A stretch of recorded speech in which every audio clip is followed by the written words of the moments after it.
On November 21st, 1992, Tom Monfils disappeared after a workplace dispute. A day later, his body was found in a pulp vat with a 50-pound weight wrapped around his neck.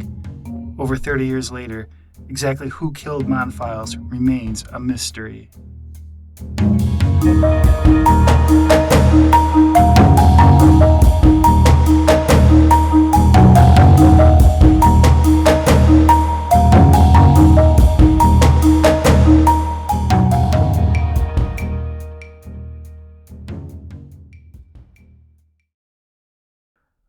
Welcome to the Monfils 6 podcast. My name is Damon Schneider. And my name is Mike Putchell. Tonight's episode is entitled The Autopsy. So the police focused their investigation on Kutska, and Kutska could not be extracted from the rest of the men who were his alibi witnesses. So the authors are basically stating here that each of the men who was convicted along with Kutska were only convicted because they were alibis. Do you think it was fair, Mike, for the police to conduct their investigation trying to take down the alibis of Kutska? No, I don't think that was fair at all, but I think that it makes sense, why it ended up happening the way it did. They wanted to, at least this is the author's theory, they wanted to nail Kutska for this, but like you said, because they couldn't really separate Kutska in the timeline of events surrounding Monfils disappearing, they kind of needed to rope in everybody else because they just couldn't figure out a way to get Kutska alone in those sequence of events. I should state too that we're recording this just a few days after the death of O.J. Simpson, and I can't help but think that again that the O.J. Simpson trial overshadowed the Monfils trial so much that this was sort of lost to so many people. Do you remember the O.J. Simpson trial, Mike? No, not at all. It's funny because it's in a lot of ways they got the O.J. Simpson trial wrong and they got the Monfils 6 wrong. So there was a fine line between being a witness or a suspect, and that depended if the police felt that he was cooperating with their theory. And I wanted to bring in a name that will become prevalent later on as we explore later chapters, but a person named David Weiner. David Weiner pointed the finger at Kutska as being one of the people who was involved with beating Monfils up. The authors also state that the police were tracking the Monfils 6 incoming and outgoing phone calls and floated rumors about the men throughout the mill. Mike, do you think that was ethical for them to do that? I don't know. I mean, I've always been a little bit on the fence about issues like that because on the one hand, police need to conduct an investigation and figure out who did this. And I do think that there should be some leeway with what police can do in order to be creative in finding the suspects. And, regarding these specific instances, like the tapping of the phones and things like that. I mean, would I want that to happen to me? No. But if you're a suspect in a crime like this, I can understand it. So I'm not totally against some of these tactics. And then like with the floating rumors about the men, I don't fully understand, to what extent that means. I don't really get how that would help them figure out who did this. Do you know how that would help them? I would suspect they would float rumors, maybe lies, and then to see if someone would contradict that lie, and then they could verify whether or not it actually happened. That's what I was thinking that they probably did. Okay. And I'm sure other police departments do that in the past, but to me, it seems like it's coming up on kind of a fine line in terms of ethics. The authors also state that the police believe that they had betrayed Tom, and that is why they were so hell-bent to get Keith Kutska. Why would the police feel that they betrayed Tom? Well, to put it just bluntly, they completely screwed him over with making promises that just weren't kept. And then he ends up dead just a day or two later. I would imagine, and in some ways, I would almost hope that the police would feel somewhat responsible for this, because I think in many ways they really were responsible for a lot of this. The police contend that an incredible union conspiracy explains the fact that none of the 6 defendants turned or rolled over on the others. Not one of the men cut a deal with the police to save himself and his family from the horrors of a life sentence in prison. For 2.5 years, the police tried to solve this case by begging for a confession from any one of these defendants, a confession that would implicate the others and verify their assumption that Keith Kutska was guilty of the murder.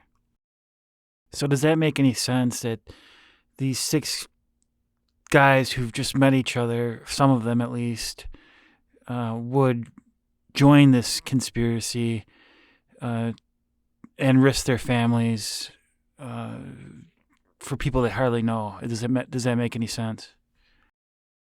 The destruction of their families, that they would have done anything, to avoid that? Yeah, I think usually when you have multiple defendants, it seems like one will roll over on the other so they can get a better deal. So, yes, you would think that if there was true guilt here, that that one would have said something, saying, so and so did this, or I did this.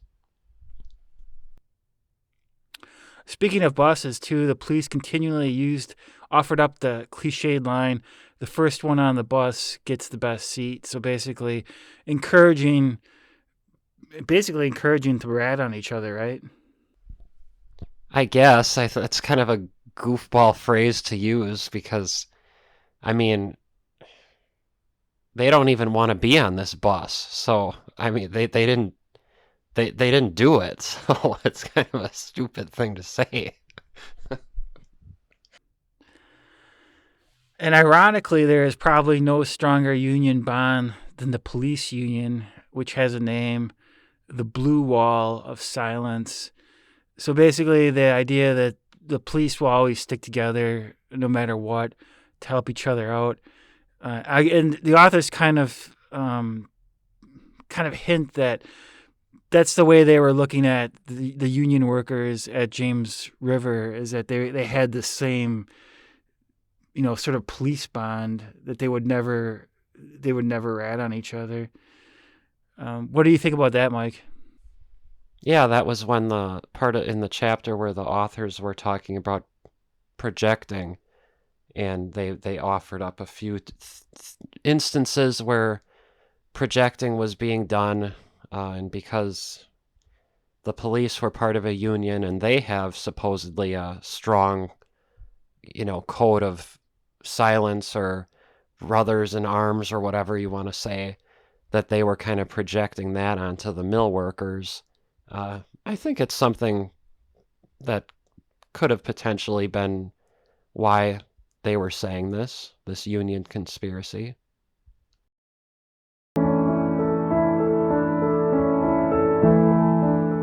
What's remembered lives. Losing someone precious from our lives is the most painful event that one can endure. Seasons of Life Memorials is dedicated to making sure the person you lost is never forgotten.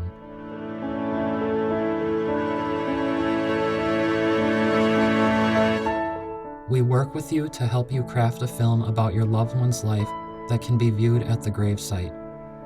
We can also help you create a film about your very own life that can be viewed in the obituary section of your hometown newspaper.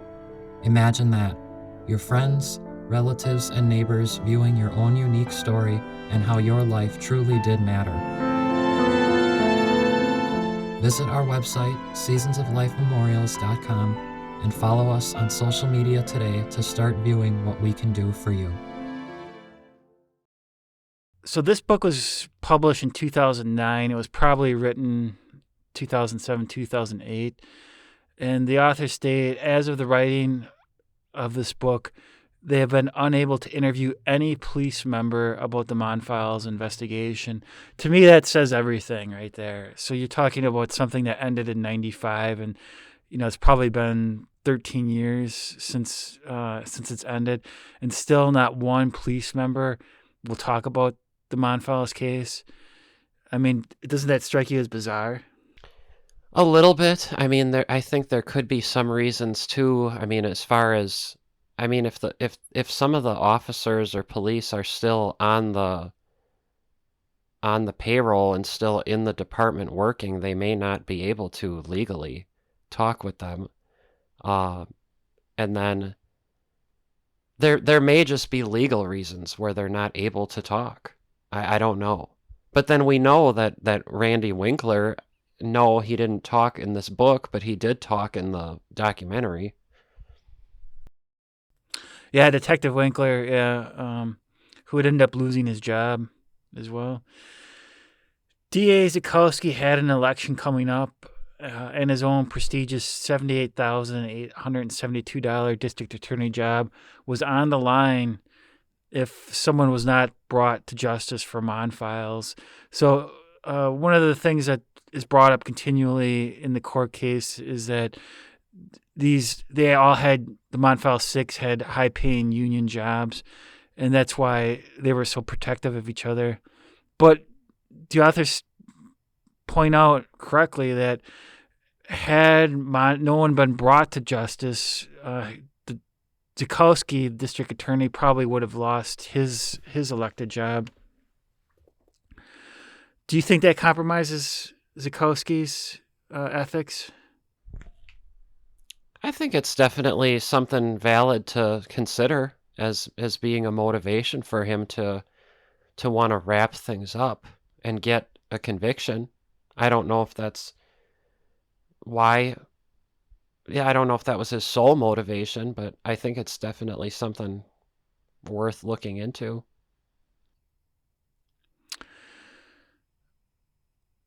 Not one of the Monfils Six has changed his story. And since, of course, they've all been released, they still stick to their story.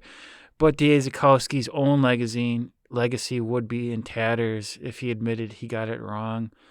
And I bring up that point in part just to mention that at, again, the Milwaukee Film Fest, when I first saw the documentary Beyond Human Nature, that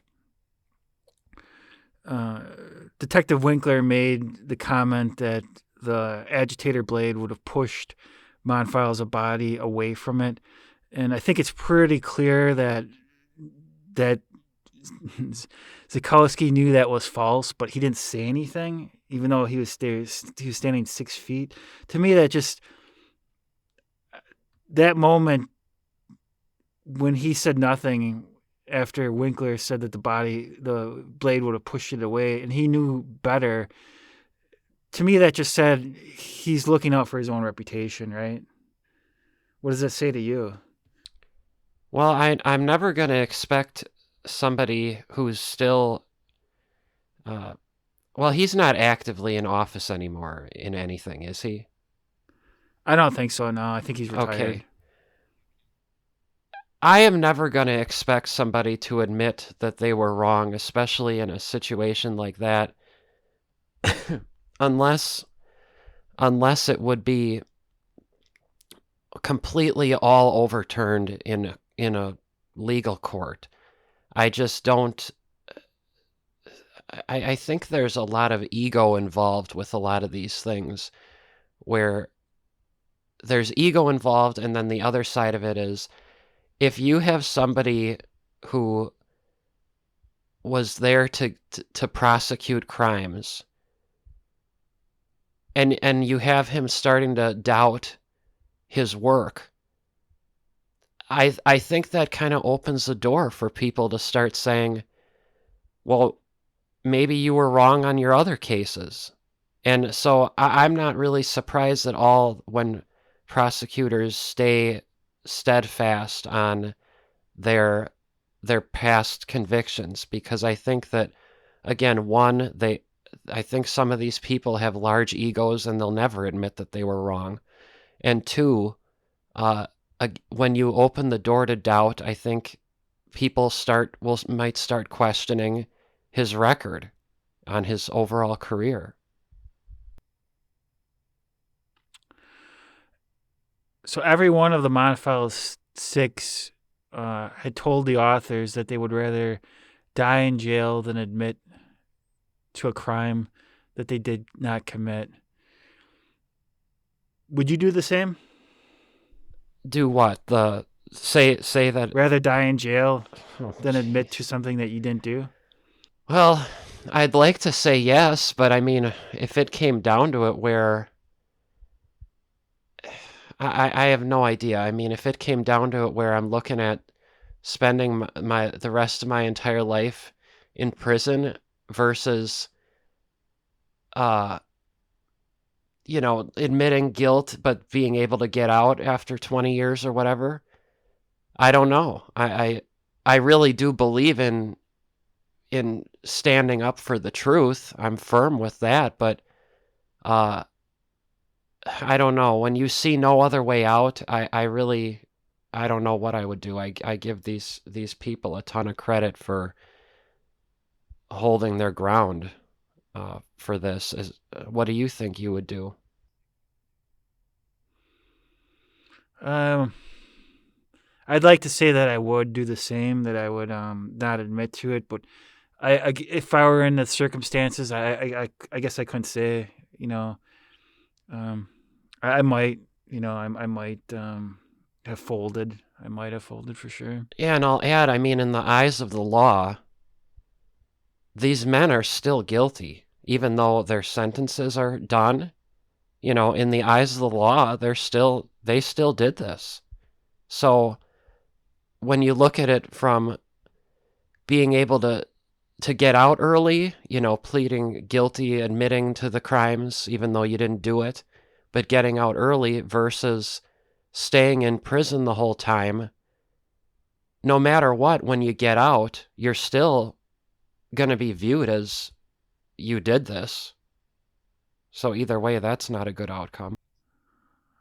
Yeah, so that's a big reason we're doing this podcast, is sort of to clear the names of the Monfils Six for sure. Had the police run their yellow tape and followed it. So in the last episode, we talked about how the police didn't put down the yellow tape until much later. Had they done what they should have done, the first man they would have encountered by the tissue chest was, again, David Weiner. He'll come up again in future episodes. I just wanted to sort of drop that name as someone of interest who was not really looked into, but probably should have. The authors also state that early on, the Green Bay Press-Gazette called for an independent investigator for the case because they felt that the Green Bay Police Department was over its head. Do you think that the independent investigator should have been called for? Yes, absolutely. And a lot of times that's usually what happens when you have a conflict of interest like this. And so I'm actually amazed in a way that didn't happen. I mean, usually when you have, it's a little bit of a different situation, but like whenever you have an officer involved shooting, the department that the officer was a part of that did the shooting does not investigate. It's another law enforcement agency. And I know this isn't the exact same situation, but I think you could easily make the argument that there was a conflict of interest here with all the history with the tape and getting it to Keith. So I think absolutely there should have been either an independent investigation or at least just have a different department do the investigation. Shortly after noon on Monday, November 23rd, 1992, an autopsy on Monfils' body took place. The autopsy was done by Dr. Helen C. Young, with Janice Fox assisting her. Also present were Green Bay Police Department detectives.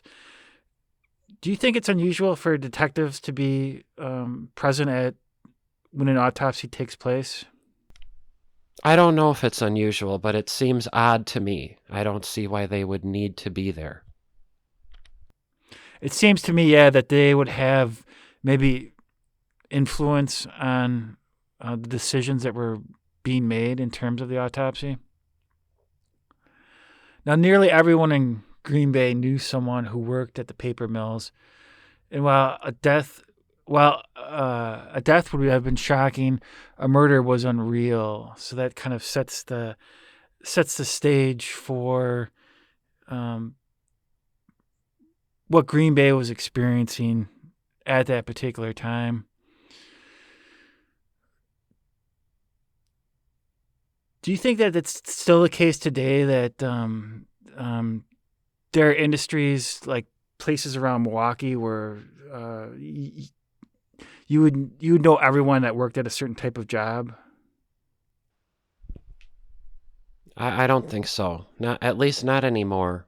Not in Milwaukee. It's too much of a diversified economy now. But years ago when I think Milwaukee was more strictly manufacturing, or maybe even just in the brewing industry, I think back then you could easily have communities where people knew somebody who worked there in one of those industries. Memento mori. Remember, you must die someday. However, your life can be remembered forever by contacting us at seasonsoflifememorials.com. We are here to teach you how to create a film about your life that can be seen at your future gravesite as well as within the obituary section of your very own newspaper. Contact us today at seasonsoflifememorials.com. I just wanted to bring up Seasons of Life Memorial's sort of core story, and that would be why we decided to do this. And it has to do with a couple years ago, on September 2nd, 2019, my best friend, a person named Bula Zhang, he had a blood vessel rupture in his head, and he was in the hospital for a little over a week. And then I got a call from one of his brothers late at night. For the first couple of days, I had no idea what was going on. I just thought I hadn't heard from him. But they were able to track my phone number down, and they told me what was happening, and that Bula was probably going to die, and I had to come to South Bend, Indiana, to a hospital to see him off into the afterlife. And that experience of watching my friend die had an incredible effect on me. And later on in the spring, then this would have been the spring of COVID. I actually went down to take a nap, and I was thinking about what Bula's gravestone was going to look like. And then for whatever reason, a QR code on the gravestone just shot into my head. And that's basically the core story of Seasons of Life, because Bula died when he was only 41 years old. And I was worried that when I maybe reached the age of 70, that I won't even really remember who he was. And that frightened me so much that I got me thinking that I would create a film that I would incorporate all the great memories of Bula and into a film, and then whenever I wanted to remember him, I could just go back and watch that film. Mike, what's your story with your father? Well, it's a little bit of a different situation because, I mean, with you, when Bula died and you thought of the idea, I think you kind of jumped into it right away. And, when my dad passed away, you had mentioned that I should do the video, and I really didn't feel like doing it at that time. I just wasn't ready to jump into that. And, it wasn't really until over a year, about a year and a half after he died, where I actually started working on the video. It just kind of came to me where I guess I was ready mentally at that point, where I kind of had always wanted to do something like this for him, but I wasn't really ready to dive into all that, all the photographs and things like that. But then it just like a switch flipped or something, because once I was ready, I wanted to do it, and I was happy to work on it. And I think that that could be the case with a lot of people. Some people, when they're grieving, they wanna kind of surround themselves in the life of the person that passed away right now. And whereas other people, it may not be right away. It may be weeks, months, a year or two later. And for some people, I don't know if it's ever going to happen where they're going to get into that headspace where they want to really immerse into that, and that's fine. But for the people who do want to do something like this for a loved one, this is certainly an excellent opportunity working with us to do that. Because, as we just explained, we both have firsthand experience going through something like this. So we kind of know what people are going through a little bit, and how the process can be different from one person to another with processing grief and deciding when the time is right to put a memorial together for somebody. And we're back. So the cause of death, in terms of the autopsy, was A, asphyxiation, B, aspiration / ligature strangulation, ruling homicide. But who tied the rope and weight around Tom's neck? One of the things the documentary points out was that there was a certain type of knot that only someone who had been in the Coast Guard would have been able to tie, and Tom had been in the Coast Guard. So, if Monfils was strangled to death, why was pulp water mixture found in his lungs? Meaning he was breathing well when he got into the pulp vat. What do you think about that point, that the pulp mixture had been found in his lungs? Doesn't that state that he must have been breathing at that time? Yeah, I would think so. Neither Deputy Police Chief Taylor or Coroner Williams would say at the press conference whether Monfils had been dead before he'd been placed into the vat. And then also at the press conference, Coroner Williams and Chief Taylor both swept the fact that Monfils had pulp in his lungs under the table. The autopsy also did not include a psychological profile that would look at Tom's mental state in the days leading up to his death. Why is that important?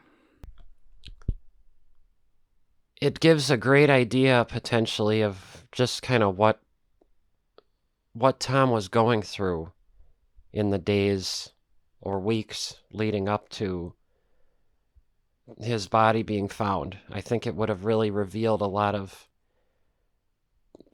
special information that we might not even have right now, that could have really changed the outcome of this investigation.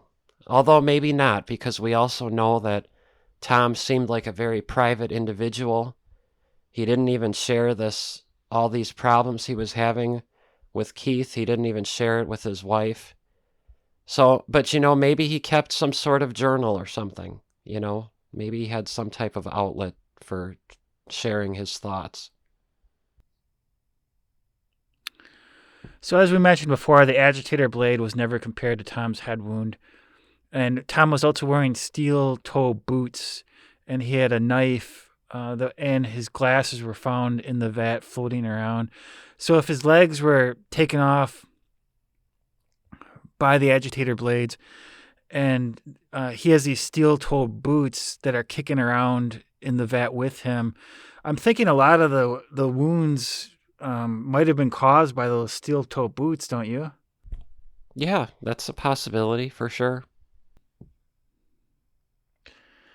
Monfils also had a broken jaw that was ignored and a large laceration in the ventricle wall of his heart that was not explained. So I'm thinking the only thing that really explains that would be the agitator blade, don't you? Yeah, and that's definitely a serious injury. I don't know how you can not address that. Unless they thought one of the Monfils six had maybe a knife and they stabbed Tom in the heart. But again, no weapon was ever found. And that was brought up at the documentary as well. A young woman asked Winkler if a weapon had ever been found, and he admitted that it had not. Dr. Young also did not visit the crime scene. The crime scene was not properly secured, as we mentioned before, and impressions of the agitator blade were not taken. The police/autopsy attributed Tom's injuries to have occurred before the vat, but they could have been caused by the blades. Why do you think that they just sort of ignored the blades altogether like that? Again, blades spinning at 100 RPM. You know, no one can really say for sure, but we can theorize. And I think a lot of this evidence from the autopsy was ignored just so they could go along with their theory, of Keith and everybody else being responsible for this. Yeah, the authors state the simple fact is not one of Tom's injuries was inconsistent with the possibility of the damage was caused by the blades of the tissue chest. Another interesting aspect is the police never looked into any changes in a will or life insurance policies. And I just want to dangle that, again, with that name, David Weiner, and that $3,000 that Tom and Sue had at the credit union as well. We'll get more on that in a future episode as well. The authors also say, according to Green Bay forensics expert Robin Williams, the Green Bay Police Department almost certainly influenced the outcome of the autopsy. What are some of the ways that they could have, do you think that the police could have influenced the autopsy outcome? Well, one would be kind of what we mentioned earlier, the fact that they were there in the autopsy room. That seems odd. That should be a separate thing, I would think. And then there is the other component where the authors brought up that the coroner, at least at that time, was an elected official. So there's kind of you can make the argument that if they're elected, they want to remain in office. So, they want to solve crimes. If the police believe a crime was committed, they want to help solve those crimes. And that may be a factor here with why a lot of this evidence was ignored, and then the coroner determined that this was a homicide.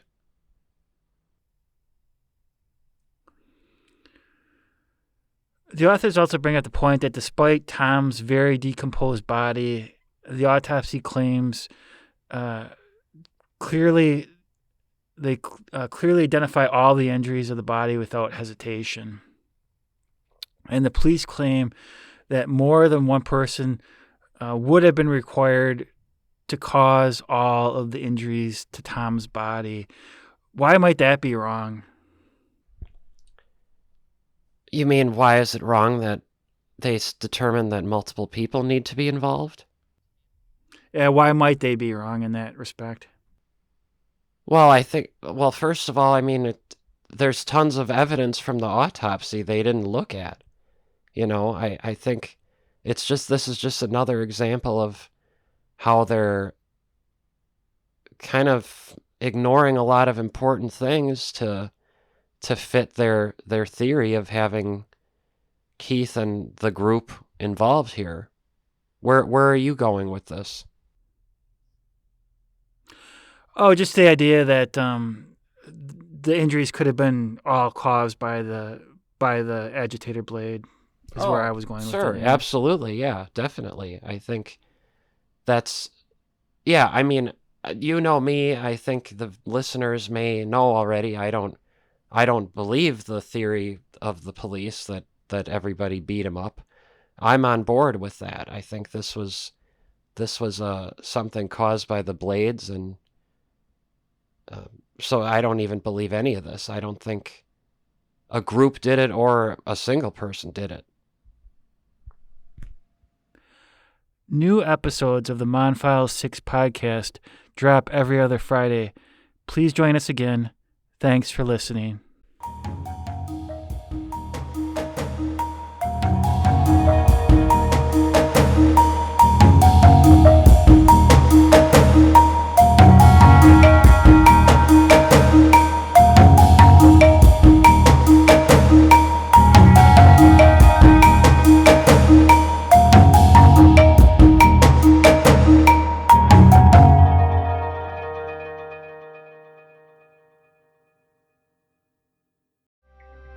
Have you recently lost a loved one and want to hold on to their memory forever? Would you like all of the world to view what their life had been about? Seasons of Life Memorials is what you are looking for. We create individual and unique documentary shorts that will allow anyone visiting the gravesite to view the documentary and your memories of the loved one. Contact us today to set up an appointment at seasonsoflifememorials.com.